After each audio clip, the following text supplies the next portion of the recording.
And we're back with the Cardiff City phone in. We waited for the transfer window to slam shut, and also for Cardiff City to be top of the league.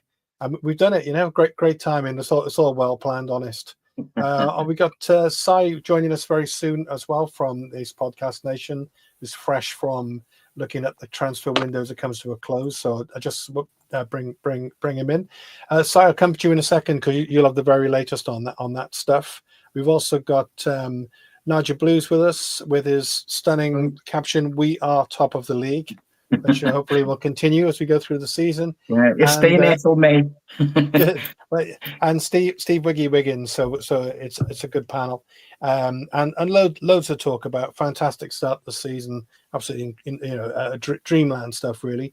We'll get back to how well the club's doing in a second, but firstly I'll go to Sai, and maybe you can summarize the transfer window and how it's all sort of come to conclusion. Just a £90 million player and a top class defender coming in the last couple of days. So yeah, I think ultimately it came down to one thing, is that the manager wanted a certain level of quality, and I think when you look at Nathan Trott, who came from Copenhagen, he is just like another level to any keeper we've had in recent years. I would argue since David Marshall.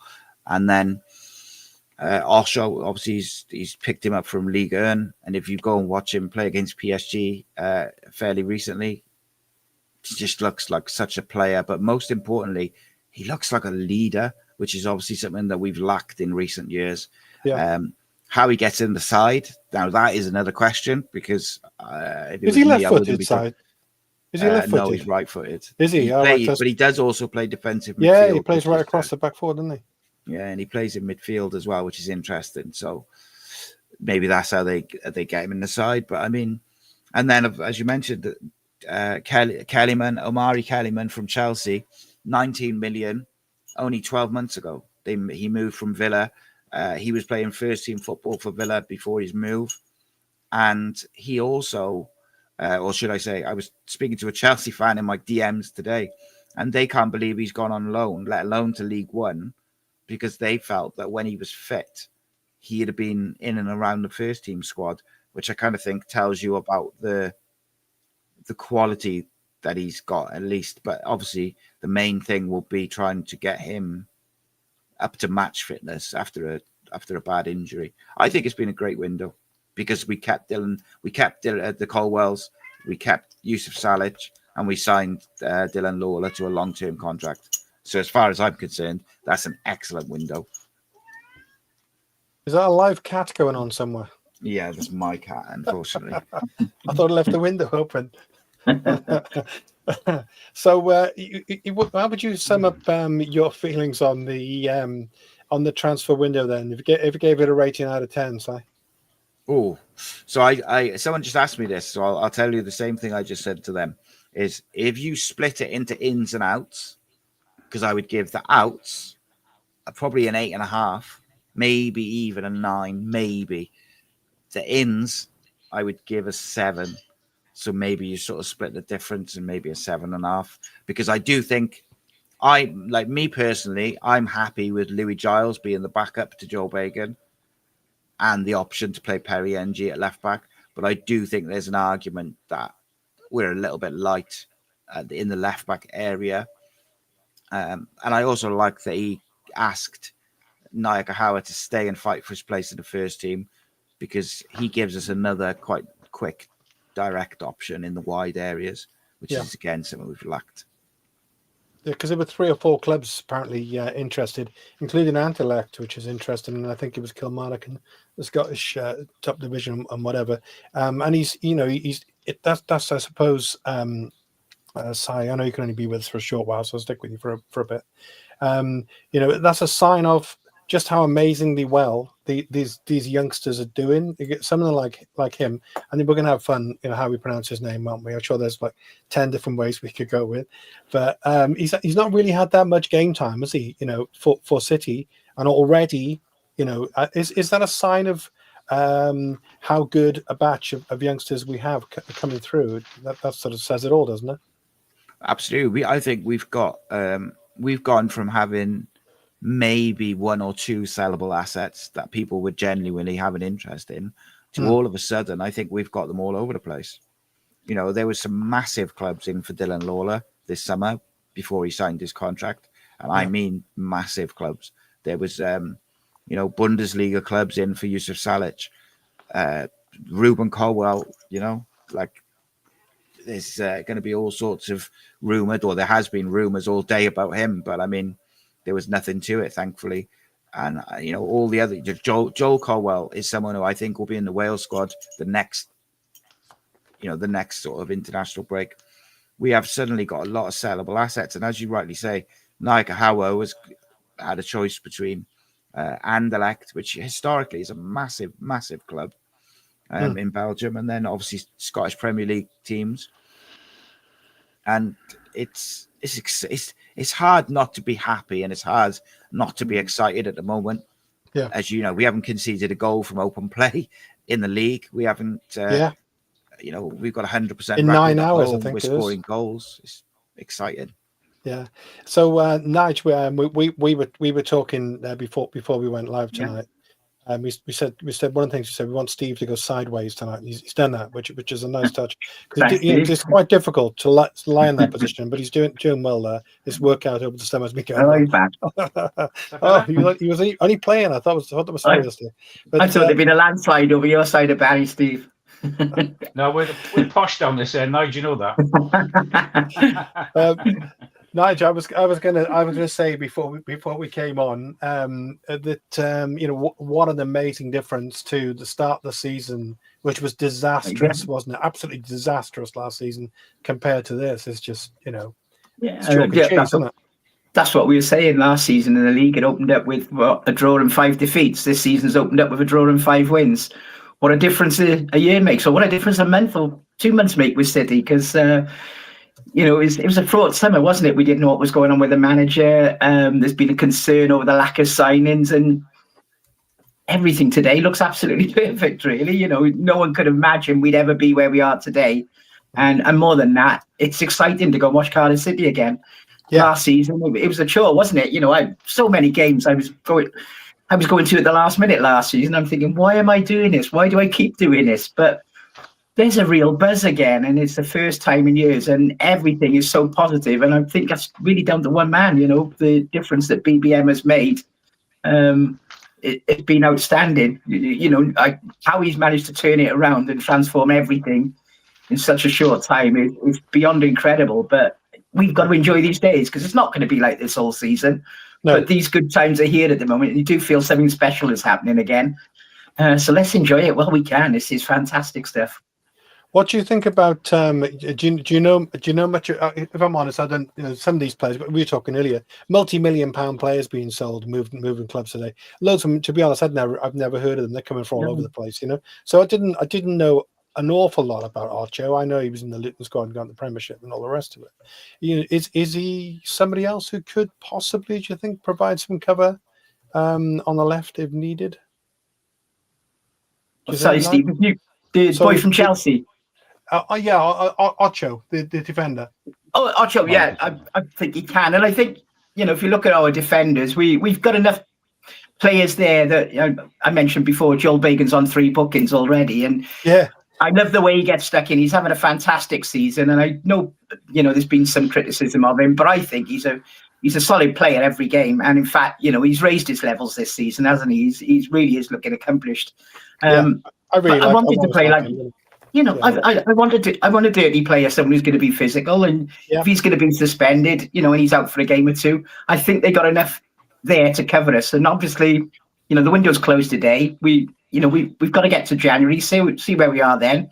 Yeah, I'm quite sure we're still going to be in a strong position by that time. And the way the feeling is around the club, they can really go for it, push on in January if needs be. But I think we're in a great position at the moment. So Steve, there's a comment from Martin Ryan says Capaccio, who, by the way, hasn't he done well, can also play left back. He's very, very, very two-footed. And then, of course, Ollie Tanner, funny enough, if you remember, he filled in a left back, and I really liked it because he made he got down the left wing and put some good crosses in. I'm always banging on about that one. But what about somebody like Louis Giles, Steve? You know, because there was a rumor that he and Simon know this. There was a rumor that there were clubs interested, and he could have gone out on loan. But you know, him and the winger, we both decided to hang on to. Any thoughts on Louis Giles? Do you think would you be happy if he had to sort of cover in that position as well?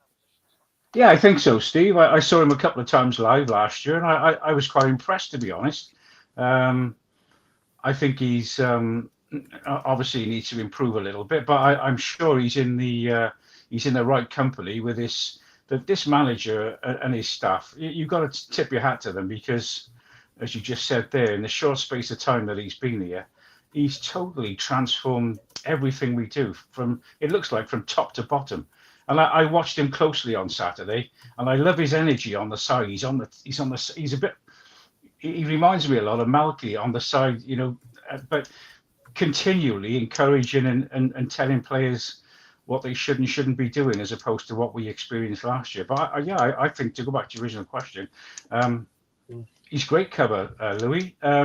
We might even, who knows, we might even change to a 3 at the back with this new lad coming in from Luton, ex-Luton. Who knows?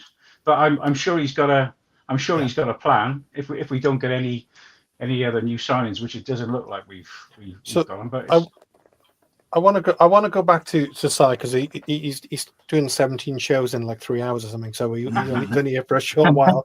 But I really wanted to get him on because of the links, you know, with Cardiff City World and Podcast Nation and Fan Network and everything else. And I'll come to Si in a bit, Steve, and I'll stick with you for now. But when we talked about this, because when we talked about the idea of being connected with this, me and Si were totally on the same page with that. You know, what the hell's the point of competing with each other? Let's work together because we all love Cardiff City. That's kind of what it's all about, isn't it? But Steve, I wanted to say, you know, you said about BBM, you know, but it's going to be BBM now, isn't it? You know, sounds a bit like BPM, Nigel. There you go. That you know, he's a breath of fresh air. But it's funny because when you look at it, we're still playing 4-2-3-1. Right, so we still got kind of 2 holding midfielders. We're still playing with inverted wingers. We're still playing from the back, but all of a sudden, we look so different. So, Steve, what's your take on that? What do you think? You know, what's the change? What's the difference? It's a bit more of a fluid system from what I saw on the weekend, Steve. And I think the key to it all is we've got players like Joel Cole who are breaking lines now. You know, they're going in front of the forwards. They're getting into the box. And the amount of players that we got pushing forward all the time, which we didn't have last season. So I'm looking at the game last year, and you got maybe 1/2 players encroaching into the opposition box when we're pushing forward. But I mean, they're flooding forward at the moment, which is great. You've got Bagan overlapping. You've got Kapaki who's virtually playing as a right winger most of the time. Like NG does when he's in. Yeah. Yeah, which is totally the difference. But I think Joel Colwell on Saturday was exceptional. He was my man of the match by a mile on Saturday. I didn't see much of him up to this season, but that kid's energy in the midfield, and I read a couple of people today. I think we're going to be hard pressed to hold on to him. I think he's really good. Yeah. So I'll ask you the same question. Well, you know, what in essence, what has Brian done? How is he? You know, how's this happening? So How we top the table? Well, I think there's a couple of aspects to it. Number one, I thought, what they did, it was very clever. They got rid of players who were never going to be able to play the way that this manager wants to play. They got rid of the players who didn't have the legs, didn't have the energy, didn't have the mentality or the motivation to do so. And they did it. And incidentally, a lot of those were high earners. And one of the things that impressed the board about Brian Barry Murphy's interview, which is why he kind of ended up skipping up the queue so quickly in terms of the sort of shortlist, was he came into that interview and already knew a lot of the young players at the club, not just in the first team, but in the 21s as well. And he knew what he wanted to do with them and how he wanted to do it. And I think he said in a recent interview that he was surprised at just how much talent is there. But he had a good idea of that he was coming into a club that was had a very special group of players that just needed the right leadership, the right manager to mold them all together.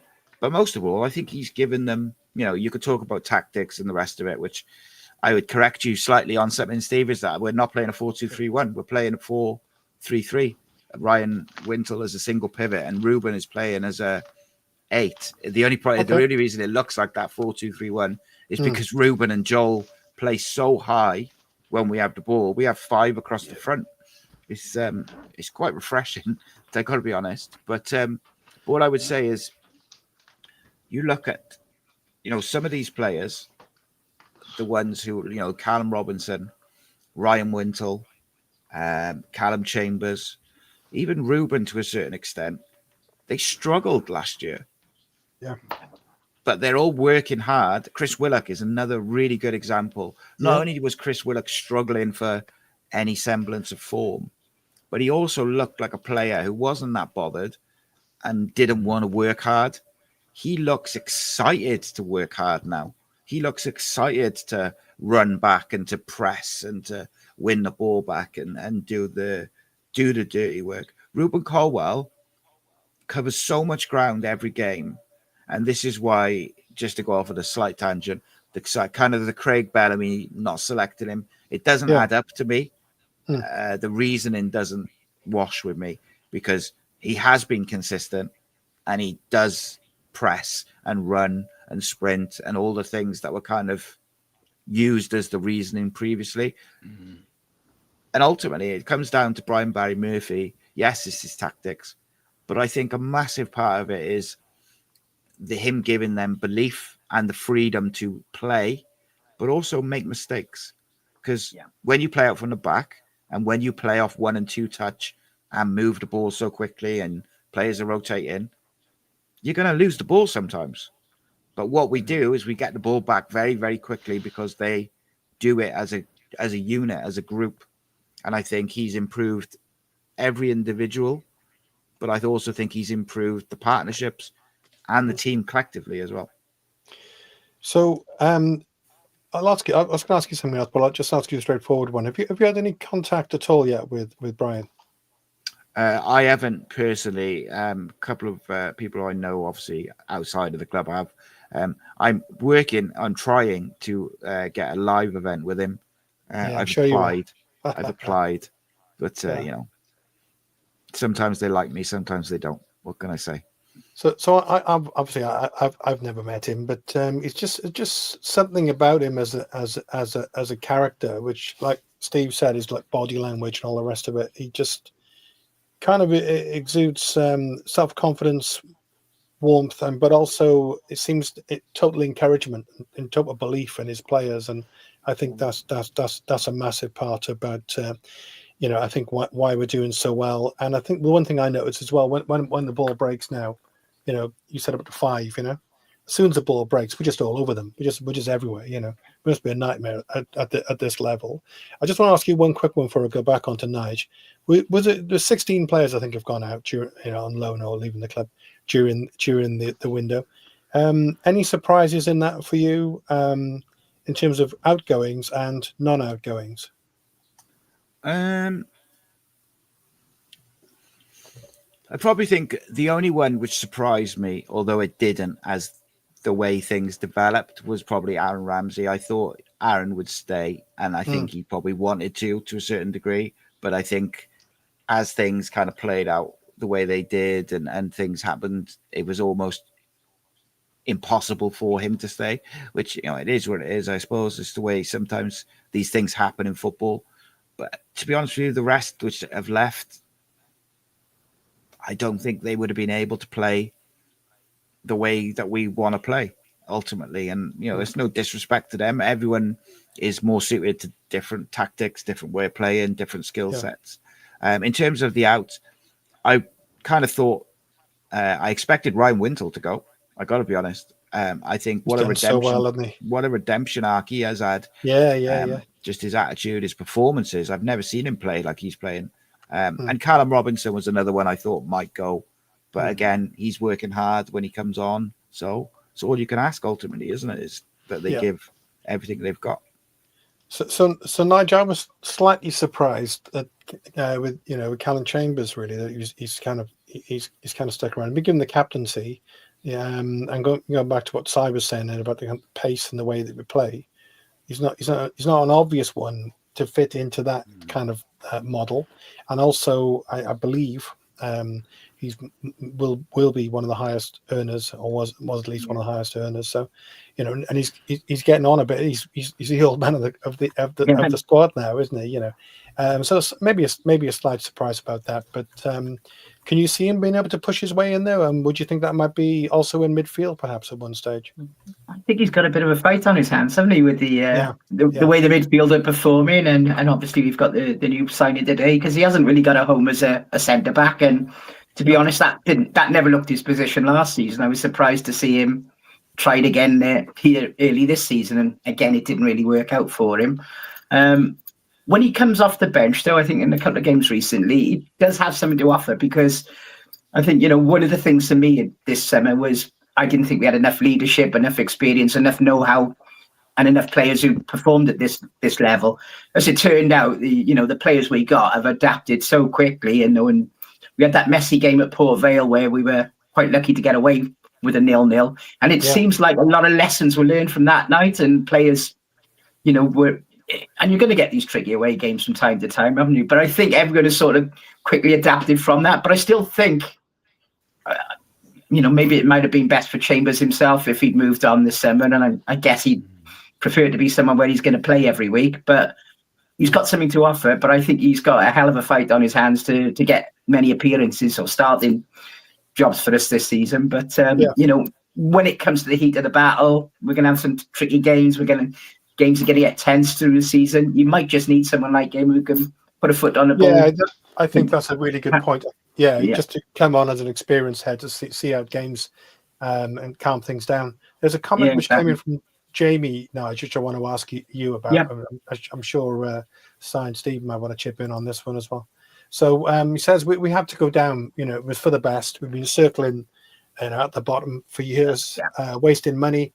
Things are fresh now, and the reboot is real. So, in all honesty, when we this was put forward, it's been put forward on shows. Size out this loads of times last season as well. It'd be good if we went down so we could start again. We'd all no, we really don't want to go down. We really want to stay in the championship. So, it's early days, Nige. But are you seeing things more encouragingly now or differently now? We've got here more by accident than design, haven't we? But I'm sure I'm not the only fan who's been thinking, what if we got rid of Risa many months ago last season, and we had someone like Barry Murphy, and then we'd probably still be in the championship, and we'd be able to, have a new start in the championship. As it is, we've got to go again from League One. But it's a good learning ground for these players, and they clearly are getting a boost of confidence. And to be honest, the atmosphere on match day now is special as well, isn't it? And I think that inspires the players as well. Weirdly, we all look forward to going. Yeah, we all. When I saw the fixture list come out this season, I thought, oh my God, who wants to watch these games? But all of a sudden, we all want to be there again. And to be honest, I think the club should be now going out with new season ticket offers to fans, because it's great. I'm in work today. Everyone's talking about Cardiff City again. Last year, they were taking the mick out of me, and now they're all, oh, what a great result on the weekend. How good are they? That buzz is back in the community again. And the club, if they can get their marketing and commercial act sorted out, it's a good time now to really try and cash in and build this club even more, because it is a reset. And whether it's by accident or design, it is a time that we can actually do something and, really get things moving again at this club. Steve, what's your thoughts on that one? That's a really great. Yeah. I was just going to say, no, that's a really great point with the marketing. I mean, that is spot on. Something I was thinking about the other day, and we haven't been the best at marketing our club, I don't think, over the past X number of years. But I mean, to put season tickets, where there's renewed enthusiasm, amongst probably lots and lots of people who probably lost it, it's a great idea. That season ticket idea. On the subject of going down. On the face of it, we're really lucky that we got BBM at the helm now. But I really think League One is a better platform for all those young kids to gel together rather than the Championship. I think the way we've started in League One, it just looks like it's a better, even though we'd obviously prefer to be a league higher, obviously, and it was rough and tough to go down. I think League One, for these young guys coming through the academy, is a perfect platform for them to gel together and push on. And I'm sure, we've seen the benefits of a decent manager and great staff over the first couple of weeks. So long may it continue. And I think going down, in retrospect, has done us a bit of a favour, be it by Yeah. So what's your take on that? It's a bit of a weird one, taking a pretty big step to take a major step forward, I suppose. Yeah, I think, look, of course, it's easier with hindsight, isn't it, to say, yeah, it's better to go down and stuff like that. Because ultimately, right, if we stay up, we retain a lot of those players that we released in the summer. If we stay up, if Brian Barry Murphy had come in when, say March time or whatever, he'd have had so much pressure on him to stay up. Yeah. Does he then see out does he survive into this season? Like, there's so many different elements, whereas a fresh start in the summer in League One, as Steve rightly says there, that it's a good learning ground for these guys. It's not quite as intense as the Championship, but it's a massive physical test. And I think a season in League One now, if we can go up this year by hook or crook, doesn't matter how, if we can go up with these players this year, that will set them up beautifully for next year. And I don't want to be that guy, but all of these players were available to us last year, and that's the frustrating thing, because I think most of them could have done a job last year, but we didn't have managers who had the courage and the belief in them to play them. Dylan Lawler is a sensational defender already.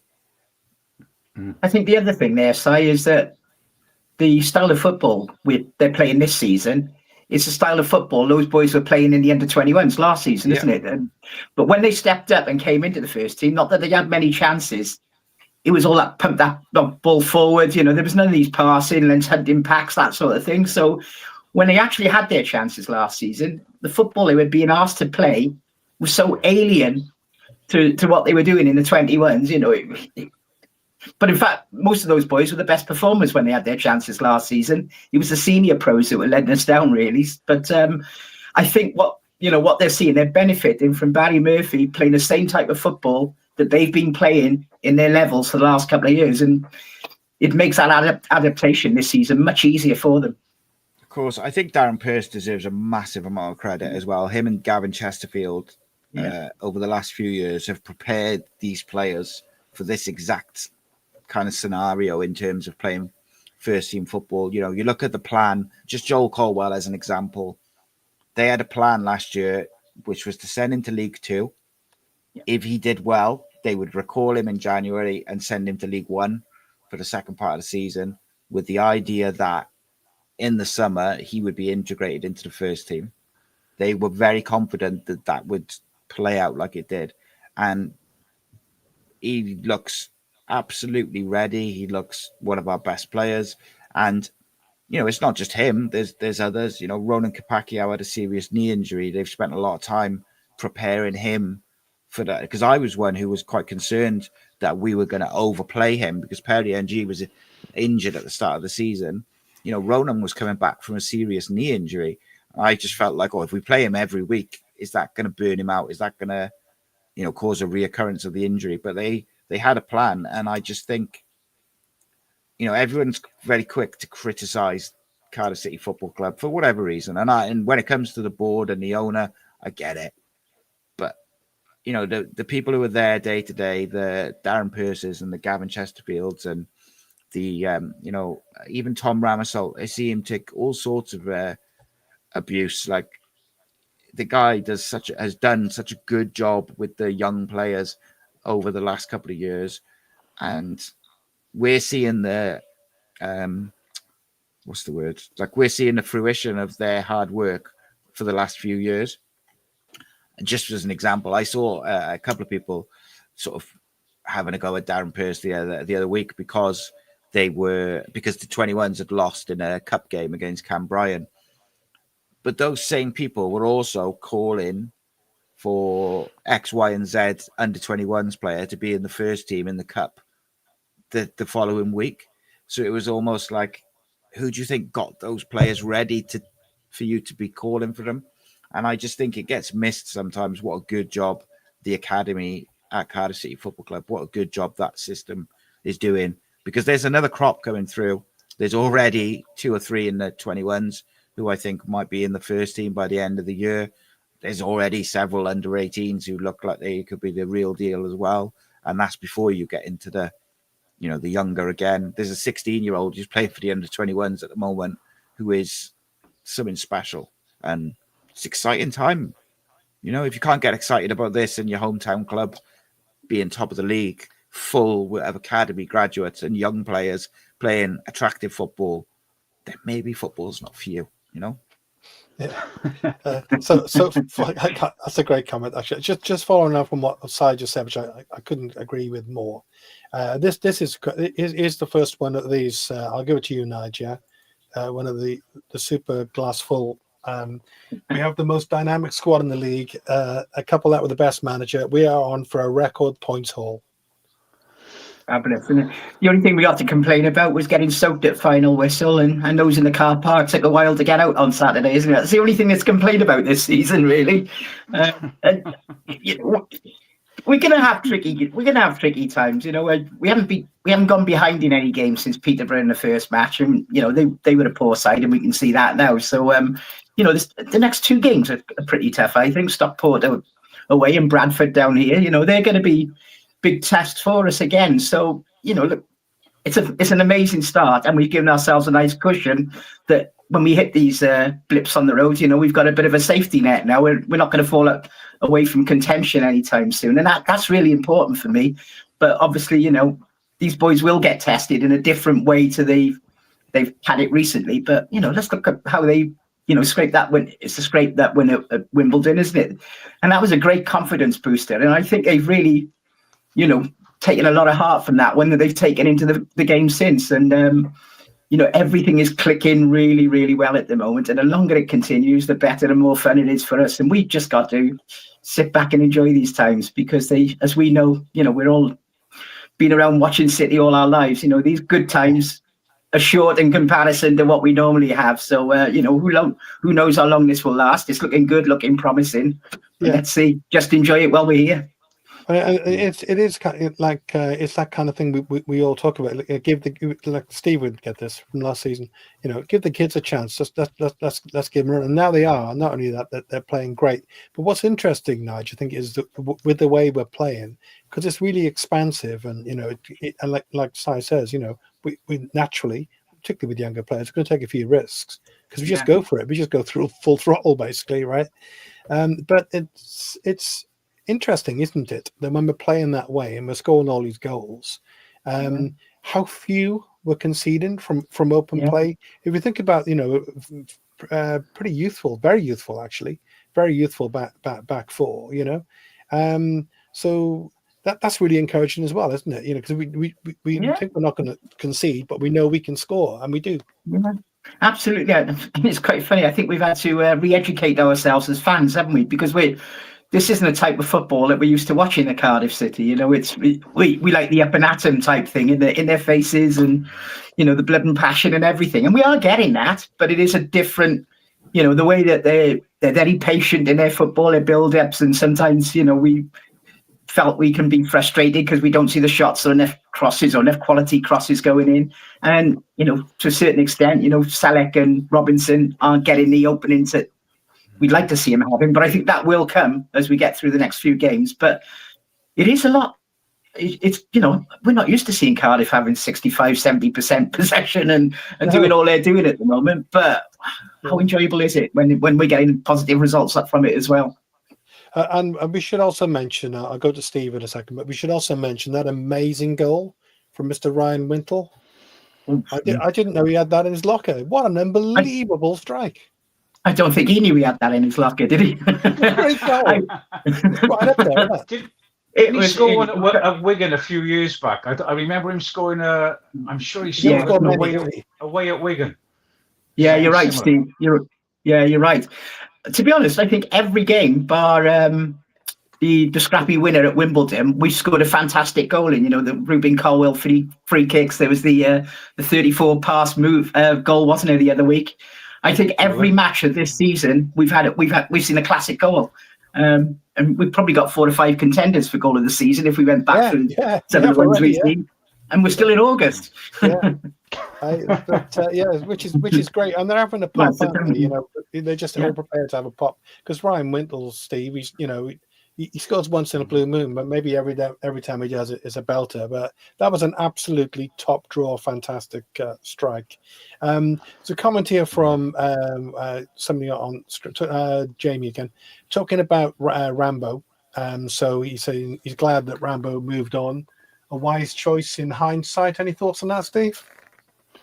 It's like Nige said earlier, Steve. It was the way it all panned out. I think Rambo, when he brought in Gunter, it looked like that they sort of set their heart on being a new management team, I think. And we don't know what's going on behind the scenes there. Perhaps Si knows a bit more. I don't know. But I think it was probably in the best interest of everyone that Rambo moved on when he probably saw that he wasn't going to get the manager's job for whatever reason. Was it money? Was it another reason? Was it who knows? Was it that he wasn't going to get full control? I've no idea, but I think it was for the best for everyone concerned that the Ramsey moved on. And I saw just now that he scored on the weekend, didn't he? He scored the last minute goal. Who's just said that now? Yeah. Yeah. I mean, you know, if he'd stayed with us, it's like everything else, Steve. There's so many different scenarios, like I think Nige said earlier, or Si said earlier. It's just the way it all played out. So, you know, if BBM had come in last year, then a lot of those players that are gone might still be here. Who knows if we'd stayed up? There's all different eventualities, isn't there? But I think at the moment we've got the best one, which is great. And Brian Williams, stick with you, Stephen. Now, again, going back to this idea about pace and fluidity, and taking people on and creating chances, and just going gung ho. Really, difference to me, he says, it is the high press and playing on the front foot. I mean, that's really evident, isn't it? It's just blatantly lovely to see, isn't it? Well, yeah, the high press is brilliant, and that's what we were clamoring for last year, wasn't it? A bit more effort up front.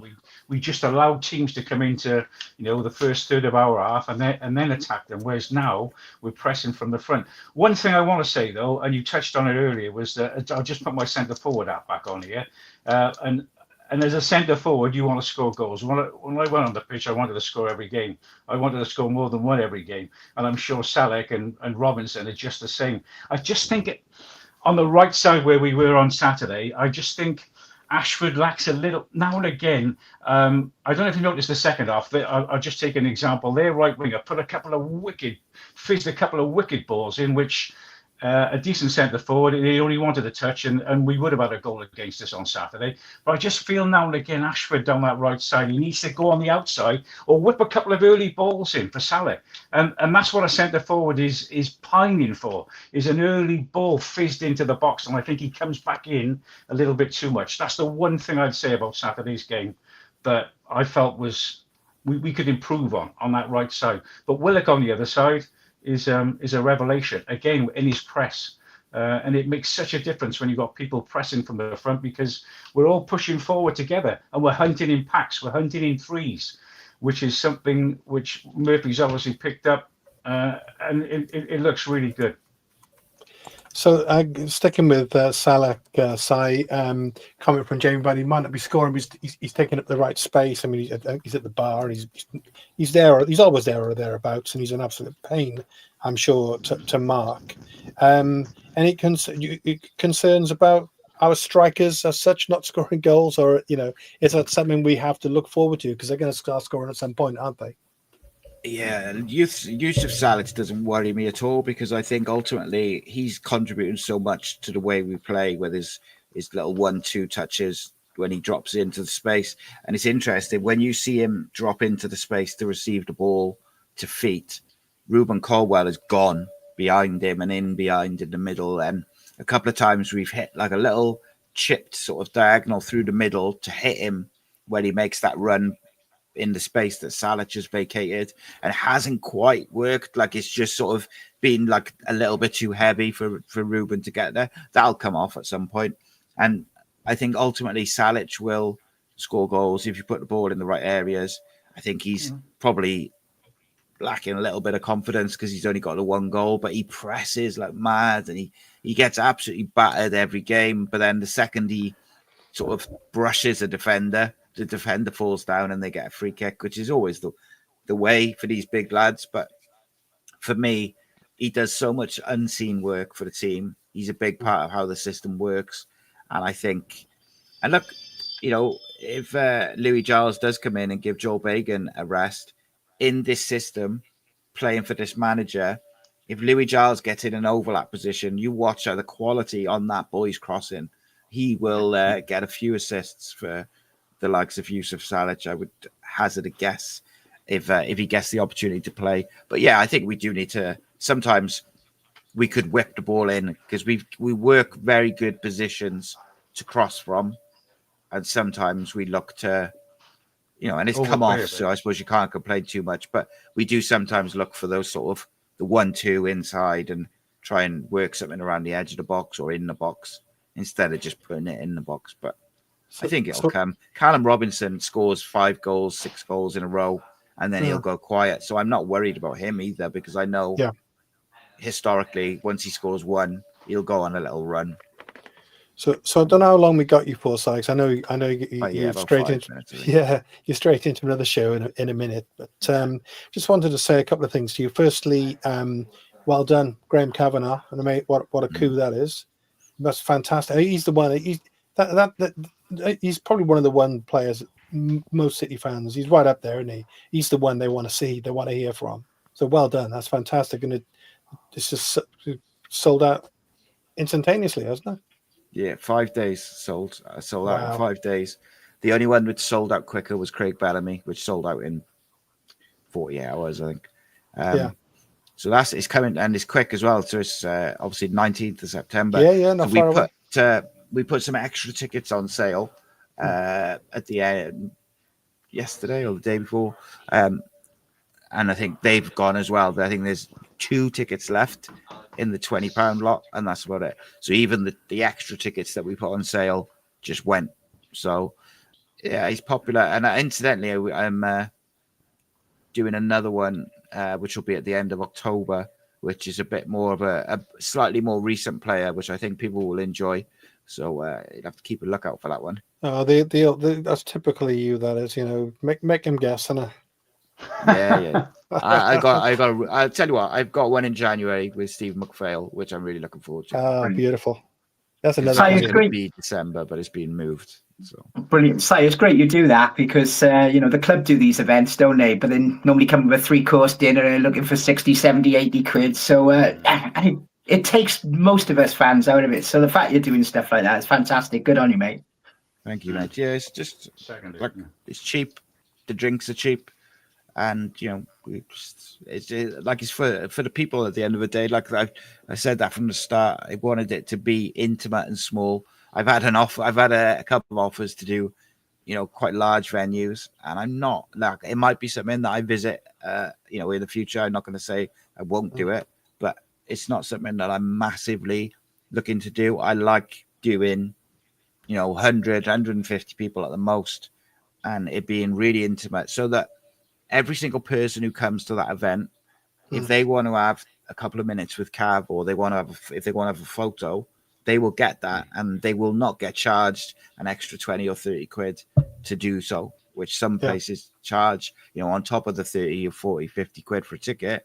They also charge for a photo, and they also don't get the opportunity to ask a question. The second part of the evening, we open it up to the audience to ask questions to the guests. So yeah, it's going well, and like everyone has got bigger and better and sold out quicker. And I'm, you know what, at the end of the day, I've been learning as I go along as well. It was new to me and trying different things. And but at the moment now, like the last four was Joe Ledley, Craig Bellamy, Glenn Louvens, and then Cav.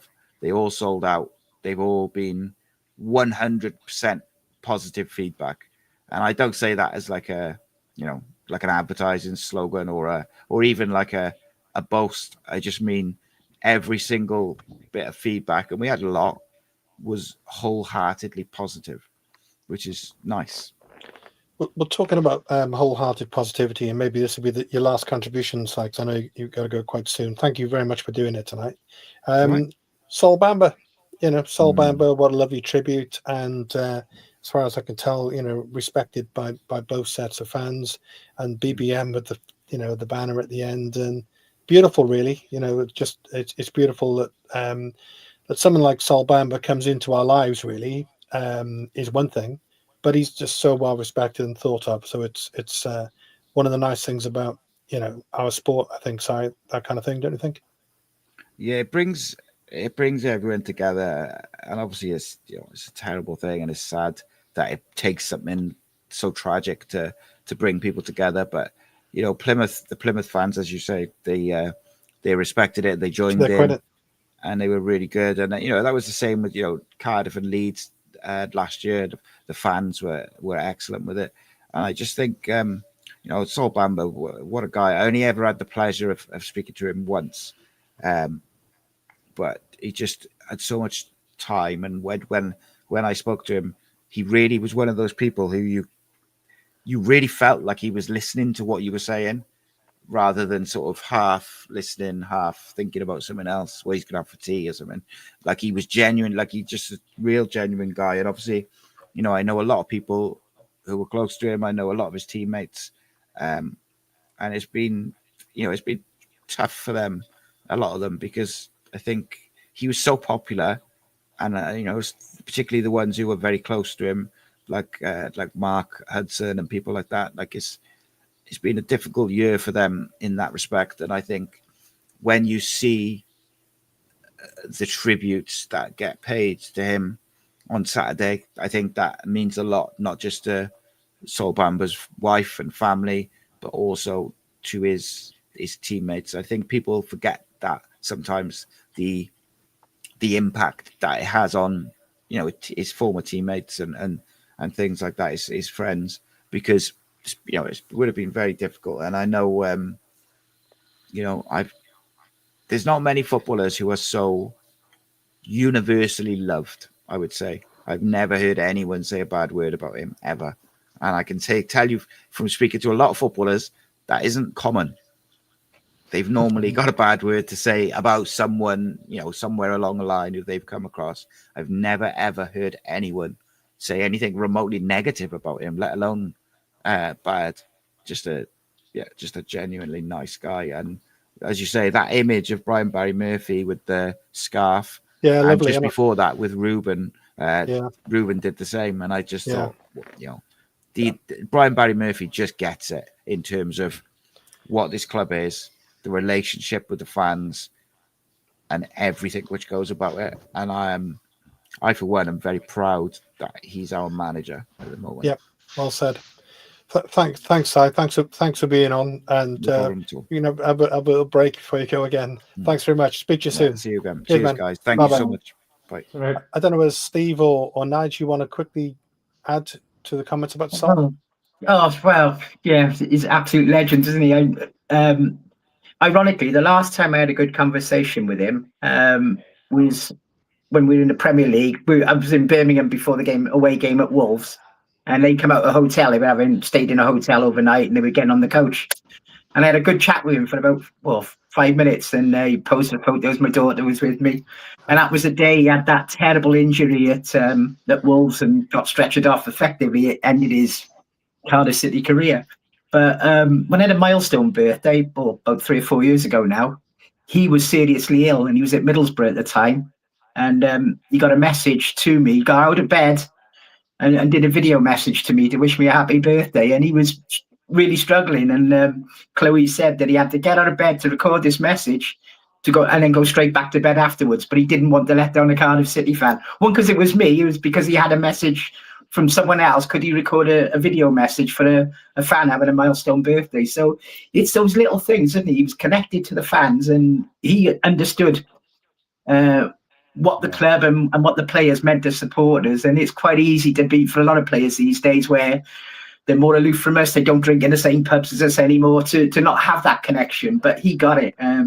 What a man. And can I just quickly mention, while we're talking of former City greats, Don Murray, who some of us older ones will know as a centre-half legend, is particularly unwell at the moment, and he's been in hospital. He's been in hospital for the last 4 weeks, and apparently not doing too good at all. So for those who know Don and full in love for him, like some of us older ones are, best wishes, Don. Recover soon, and best wishes to the family as well. Yeah, totally, utterly support that. Steve, anything to add to those comments? Two great warriors there. You could mention Murray and Campbell in the same breath, Nigel, to be honest. Absolutely. They were both leaders. I think the best tributor. I mean, he always came across as a lovely bloke. Even when he was on Sky Sports and doing media stuff. But I think the best thing I read about him, Steve, was it may have been Warnock, actually. I saw something on the weekend, and he said, I waited and waited to get Sol. He said, I didn't know what club. Apparently, he had about 4 or 5 offers on the table before he came to City, and he was just waiting to pick the right one. His Warnock was that type of guy, wasn't he? Where the clubs would go to him if they just wanted a little bit of a pick me up to stay up. So he said, I had about 4 or 5 offers, and I was waiting for the right one. He said, and when Cardiff came along, he said, I knew about. I had Sol on a bit of a string. He said, I wanted to take him whatever club I went to. I wanted Bamba with me, and fair play to him. He said he waited and waited and waited, and eventually he came to us from Leeds, I think, wasn't it, Nigel? Off the top of my head. Yeah, well, he's a free agent at the time, wasn't he? But I think Leeds were the clubs were to us, yeah. But he went on to say, Warnock, Steve, that if there was any trouble in the dressing room when he was in charge of the City, when he took us up, it was always Morrison and Bamba that sorted things out. He said, I didn't have to do anything because those two took complete charge of the dressing room. And it was a real nice insight into the way the bloke was. And as you both said earlier, and as Si said, he got Cardiff City. And as Brian Murphy has as well, they both get Cardiff City. I don't know whether you saw the comment earlier as well, talking about former players, and again, Don Murray's one of my all-time heroes. I didn't realise he was unwell. It's really sad to hear that. Jumpers for goalposts, which is one of the best names used on here, to be fair. Our ball retention and rotations are stellar compared with any other League One teams. Compliments and manager teams we've played against already confirm this. This is the line you're going to put a smile on your face, Nigel and Steve. Haven't been so happy since Clarkey scored against Madrid. God, yeah, I was in the enclosure next to Nigel Rees as he crossed. I must have been about 20 foot away from him when he put that ball over for Clark. Yeah, standing on a pop crate at the front of the old enclosure. Yeah, fantastic. But talking that, did you see the words of the Plymouth manager on the weekend saying how proud Cardiff City fans should be of their club at the moment, seeing all those academy boys, and he's just Plymouth and him feel inspired to try and replicate what Cardiff are doing. I thought they were well beaten on the day, but you don't normally get that sort of quote from a manager, do you? But from an opposing manager, I thought they were fantastic words and really sums up how well this club are doing and that BBM and his players are doing at the moment. And not to be patronising about it, because we do the same thing when we will do the same thing when we go to Plymouth. But 12:30 kickoff, 3,000 fans. Fair enough. Good turnout. Yeah. Steve, what were you going to say? Sorry. No, I was just going to say, off the back of that, Nigel, I think I read, I think it was across the weekend, that Murphy, when he was invited for an interview, had already done so much research on the young guns, on the academy players, to the extent that he absolutely flummoxed probably the people that were interviewing him with his knowledge of the players that were in available to him in our squad. And I think He probably didn't know the players. but that's sort of you can see why. What you can see probably with that why he's hit the ground running, because he seemed to have so much knowledge of a lot of these young players, probably more than probably the managers that were in office before him, and he's coming in ground running and taking us to another level, really. Early days, I know, but fair play. Well, the football is on a different level, isn't it, to any other team in this division at the moment? We are on a level. Yeah. Well, my daughter, we had to drop my daughter off on the weekend. She's doing a postgrad, so it was she's kind of the Beatles song "She's Leaving Home" was in my head as we were driving. But put it that way. Anyway, her boyfriend is lovely and her family are lovely, and she's going to be staying there. They're Birmingham City fans, right? And so they had their kind of League One tour last year, and I wish I put £100 on them to go up, because they were always going to win it. And I didn't. I'm a City fan. I didn't feel the same about us. We might. Let's hope we're in the playoffs plus. But at the moment, it's looking fantastic. But let's not count our chickens just yet. But Nige, would you, at this point, I'll ask you a super stupid question because it's a phone in. So are we going to win the league or what? How do you like that? Yeah. I was like you, Steve. I went before the ball was kicked. I thought we've got some really good youngsters here, but we haven't got enough leaders there. We haven't got enough experience in the squad. And I was thinking we're top 10. And if we can bring in a couple of players in this window, maybe we can do a little bit better than that. I didn't envisage us being a playoff team or even an auto team, and maybe that's just a natural cynic in me. I'm me, but I did feel we were short. But when you look at the squad now, because we've seen what these kids can do and how brilliant they are, and the work rate that they put in, and the performance levels being like nothing we've seen down there for years. You've got to have hope and have confidence that they can, I felt the last couple of games, they've been fantastic and it can only get better. Because they are, the more they play, the more they learn together, the better they're looking. And that's why we've had those great wins, the 3-0, 4-0 the last two home games, and Luton a great 1-0 win where we played Luton off the park, didn't we, for 45 minutes? The second half was a bit more even. This is fantastic stuff. It's beyond our wildest dreams. Yeah, Steve, anything to add to that? No, I endorse that, Nige. The other thing I'd like to mention as well is, we were told that he wanted to bring in quality rather than quantity. I mean, I'd never heard of Trott before he signed for Cardiff City. He only had to make a couple of saves Saturday, but he made them. A really, really great signing. The kid who used to play for Luton, another great signing. I don't know much about this the young guy from Chelsea we got on loan today, but I mean, on the face of it, he's got two cracking signings into the club. To add to all the quality that we've got. Yeah, the funny thing with Trott, I don't think any of us had heard of Trott, and when we signed him, a lot of Copenhagen fans were putting messages on Twitter saying, glad you've taken him off. One of our best strikers went there. I know, but when he's still at Copenhagen, at Copenhagen, he was understudy for a lot of last season to Runnison, who was one of the worst goalkeepers. I've seen that he was with us a couple of seasons back, wasn't he? And absolutely dreadful for us. And I'm thinking, we got this Trott now. What's going on here? But again, he's fantastic. He's going to get caught out with those Cruyff turns one day, and things like that are going to go wrong at some point this season. Yeah. But he's given that defence so much confidence in front of him. He's shouting and organising, which we didn't see Horvath do at all last season. And the defence was scared because he just gave them no confidence at all, did he? So I think when a couple of weeks ago I would have said we didn't have much of a spine in this team, but all of a sudden you can see it.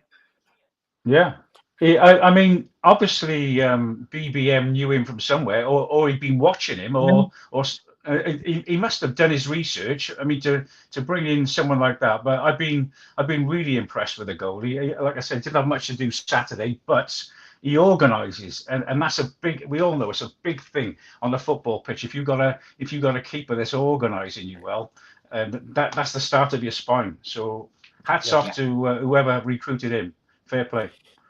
So we're going to come to the end of the show now. Thanks, Nige. Thanks, Steve, and thanks, Si, for being on earlier. And over the next couple of weeks, you may well see more input from Nige and Si. As Nige and Steve, rather. Yeah, watch out for that, because I'm heading off to other places again. But great to get the show going again. Thanks. There's loads of people viewing tonight, and loads of messages, and it's just a mouthpiece for City fans to discuss stuff. And thanks again to Si from Cardiff City Wheel for having us on the platform, because it's great to be part of it.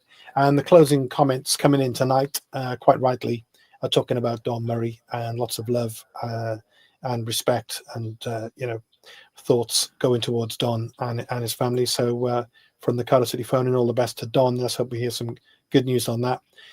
And apart from that, we'll be back with the Cardiff City phone-in very soon. Cheers, guys. Thank you. Bye-bye. Cheers. Maxwell Beats. For your Caesar. Cardiff City, ride with me for your Caesar.